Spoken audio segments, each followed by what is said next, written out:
Maaga nga kami nagising mag-iina ngayong umagang ito dahil kami ay may bibili na gustong-gusto ni Kuya Bakokong. Ay ang tanong kung mabibili ba namin or may makikita kaya kami na gustong-gusto ni Kuya Bakokong. Pero bago ngayon mga kabakeks ay tignan nyo naman ang aking baby bakekang nagpapakute niya sa camera at itong kuya ay super excited na nga sa aming pag-alis mamaya. Tingnan nyo naman yung baby bakekang ko, halatang bagong gising. Sa totoo nga yan mga kabakeks, ay si Kuya Bakoko nga ang nanggising sa akin dyan. Aba, ang sabi ba naman niya sa akin, Mama, nakatapos na ako ng 3 tulog. Aalis na tayo at may bibili na tayo. Sabi ko nga sa kanya dyan, aba, may pera ka ba kako? Abay, meron daw siyang pera, galing daw sa kanyang savings. Kung hindi nyo nga maitatanong mga kabakeks, si Kuya Bakoko ay sinasanay ko nga siya na pag may gusto siyang bilihin, ay kailangan muna niyang pag-ipunan bago niya makuha. At dito nga mga kabakeks ay kakauwi lang ni Mr. Bakokong at bagong sahod nga siya. At tignan nyo nga naman kung anong pinagawa niya nga sa akin dyan. Tawang-tawa nga kami dyan dahil masakit nga daw yung likod niya. O ayan, pantapal sa likod mong masakit. O diba, happy-happy na siya. At alam nyo ba mga kabakeks, tuwang-tuwa niya si Mr. dahil na-hit niya yung sahod niya na gusto niya masahod dahil hindi nga siya umabsent. Talaga namang hindi ko siya mapa-absent, sobra. Ayaw niyang umabsent dahil marami nga daw kaming babayarang utang kaya sige ka ako. Hanggat kaya mo wag kang umabsent. Minsan nga ako na nga lang nagpapa-absent kaya lang talagang ayaw niya kaya pa naman daw niya. Pero sige ka ako, kaya mo naman, di go, for the go.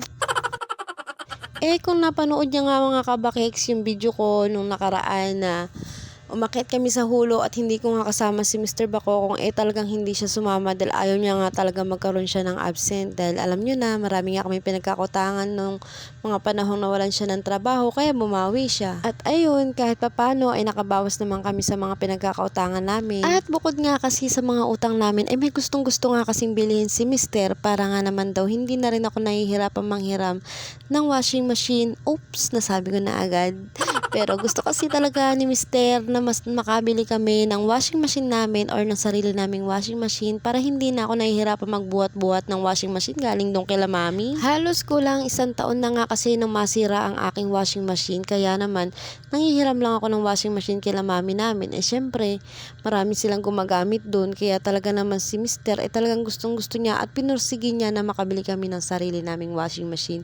Pero bago nga yan, sinusundan ko nga to si Kuya Bakoko dahil sabi ko sa kanya, puntahan niya na nga yung gusto niyang bilihin dito. Kaya naman, ayan mga kabakeks, excited nga yan at talagang hinahanap niya nga yung gusto niyang bilihin. Kaya sinusundan ko nga lang siya dyan. At alam niyo ba mga kabakeks, habang sinusundan ko siya dyan, ramdam na ramdam ko yung excitement niya. At nang makita niya nga yung gustong-gusto niyang bilhin, ayan, at todong ngiti nga siya sa akin. Kaya nga't ayan mga kabakeks, todo tingin nga siya dyan. Ay sabi ko nga sa kanya, mamili na siya at magtingin-tingin na siya kung meron ba naman kami makikita, di bilihin na namin. Pero ang masakla, wala nga kami nakita dyan mga kabakeks kasi puro pang girls yung nandyan. Meron nga mga kulay blue dyan, kaya lang naman yung upuan niya ay puro mga pang girls ang design. Meron ding kulay pula, kaya nga lang pang girl din yung pang design. At tingnan nyo naman ang baby bakekang natin, gusto rin pala ng bike. Aroy mukhang magpapabili din ng baby bakekang. Wait, tanong-tanong mo na baby bakekang, may ipon ka ba? At yan nga si Kuya Bakokong ay nagtry pa nga magbike pero sayang nga kasi talagang pang girl yung bike na yun. Kaya naman sabi ko sa kanya maghahanap na lang kami ni Papa niya sa ibang store. Mabuti na nga lang din at madaling pakiusapan si Kuya Bakokong. At dito nga sa baba nagtingin-tingin nga kami ng washing na gustong-gusto mabili ni Mr. Bakokong. At syempre gusto ko din pero ayan nakakita na nga kami at yan nga yung napili namin. Sabi ko sa susunod pag malaki-laki na ang ipon namin ay automatic na talaga yung bibiling ko. Aroy may ipon ka. At yun na nga mga kabakeks, sustansa na nga din kami naghanap ni Mr. Bakokong ng bike ni Kuya Bakokong kaya lang wala talaga kami makita. Kaya naman nangyari pag uwi ko nag-order na lang talaga ako agad sa online shop ng bike ni Kuya Bakokong. At makalipas nga lang ilang araw ito nga at dumating na at binubuksan ko na nga. Hindi pa nga yan una nakikita ni Kuya Bakokong tahimik ko nga binubuksan yan para kako surprise. At syempre tinitignan ko din kung kumpleto ba yung mga parts ng bike. Kaya naman todo check ako dyan. At habang chinecheck ko nga yan, wala dyan si Kuya Bakokong. Kaya naman hindi niya pa yan alam at hindi niya alam na dumating talaga yung bike na yan. Sa mga oras din natin na yan, itulog nga si Mr. Bakokong. Kaya nga sabi ko sino bang ga-assemble.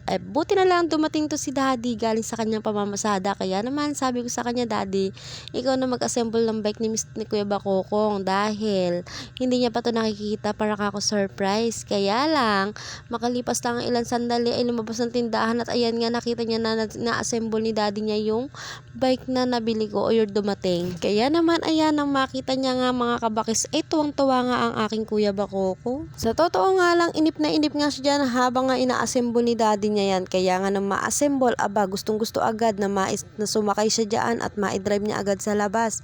Ang pakabilin-bilin ko nga sa kanya dyan ay iingatan niya nga yung gamit na yan dahil pinaghirapan niya ring ipunin yan. Napakasarap naman talaga bilang isang magulang na ibibigay mo yung gustong gamit ng anak mo.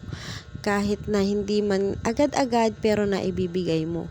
Kaya ako, ang turo ko talaga kay Kuya Bakokong na kapag may gusto siyang gamit, pag-ipunan niya. Kaya ang payo ko sa ibang mga mamis dyan, na kung hindi pa kaya, turuan natin yung mga anak natin na mag-ipon or mag-save ng money kahit piso, 5 piso o 10 piso or 20. Siyempre, tutulungan din natin sila mga mommy and daddy.